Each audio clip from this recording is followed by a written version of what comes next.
week we have been doing different types of measurement. So we're going to review our different types of measurement we've worked on. Remember, I can measure length, how long and how short. I can measure height, how tall and how short. I can measure temperature, how hot or how cold. I can measure weight, how heavy or how light. One thing we haven't talked about is that we can also measure time. We can measure, think about how much time it takes to do something. So right here, I have a story of Tommy and the different things he does throughout the day. He wakes up and he brushes his teeth, then he combs his hair, he eats breakfast, he puts on his soccer uniform, and then he goes and plays soccer for a little while. Got all stinky, needed to come home and take a bath.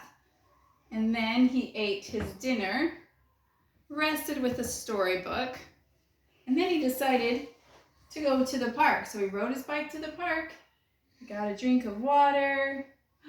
Something must have happened while he was at the park because now he's got a flat tire. So he had to push his bike all the way back home. And then it was time for bed and he went to sleep. Okay? So I want you to think about how much time it took for him to do all of these things. They all take different amounts of time. Like, for instance, would it take more time or less time? Would it take more time for him to brush his teeth or to eat his breakfast? I think it would take more time for him to eat breakfast because brushing your teeth takes 2 minutes, right? But eating breakfast should take a little bit longer than that. Do you think it took less time for him to comb his hair or to take a bath? Which one took a less amount of time? Here's another one. Do you think it took more time for him to ride the bike to the park or to push his bike home from the park? Which one took more time? I think that riding a bike is always faster, so it's going to take him a lot more time to push that bike back home while he only can walk on it. So I want you to think about different things you do throughout the day.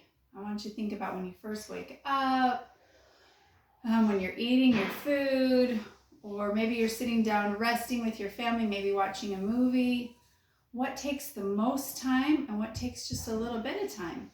And those are things that just are vary throughout the day. I have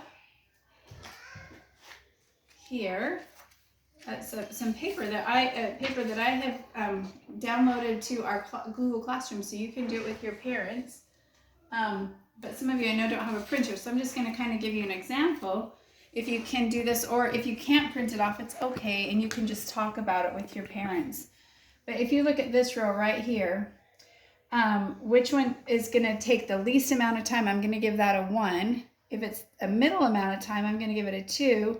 And the longest is going to be a 3.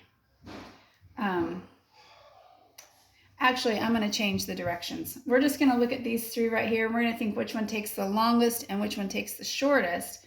We're just going to put an L for longest and an S for shortest. I think that would be easier. So look at you, brush your teeth, take a bath, or walk to PE. The shortest one, I'm going to say, is going to be to brush your teeth. So I'm going to put an S there for shortest. And the longest one depends on how far away your PE class is and how long of a bath you want to take. I think this dog's probably not going to want a very long one. So I think the longest is going to be that walk to PE. But you can kind of play around with that if you want. Is it going to take a shorter amount of time or a longer amount of time to walk to like a song? So just like listening to the rhythm of one song, to write your name, or to watch a movie? Well, I'm thinking that to write your name is only writing a few letters. So that's going to probably be your shortest. And watching a movie, that could take like 2 hours. So that's probably going to be your longest. Let's do one more together, and then you can do these. Eating lunch, reading a book, or tying your shoe. Well, tying your shoe is probably going to be the shortest. Reading a book, maybe you want to read all day long, so that could take a long time. And eating lunch probably will just take about 20 minutes. So it kind of depends on if you like the book you're reading and if you want to keep reading it all day or not. So I'm going to let you decide on that one. For me, if I was reading a really good book, That would be my longest one. So you can look at those, and then on this page right here, you just decide which one takes more time, brushing your teeth or taking a bath. And I'm going to say taking a bath, so I'm going to circle that one. Reading a book or writing your name. I'm going to go with writing your name, takes more time. So you can finish the rest of those. You can, like I said, either just talk about it with one of your parents, or you can print it off and send me a picture. What I really want to make sure I see a picture of is right here in your math book. It's just, there's just 4 problems. Which takes more time? And circle the one that takes more time. Just drinking water or eating a whole plate of spaghetti. Putting a bag in the garbage can or raking leaves. Which one's going to take longer? To fill up that bag with leaves or to just throw it away?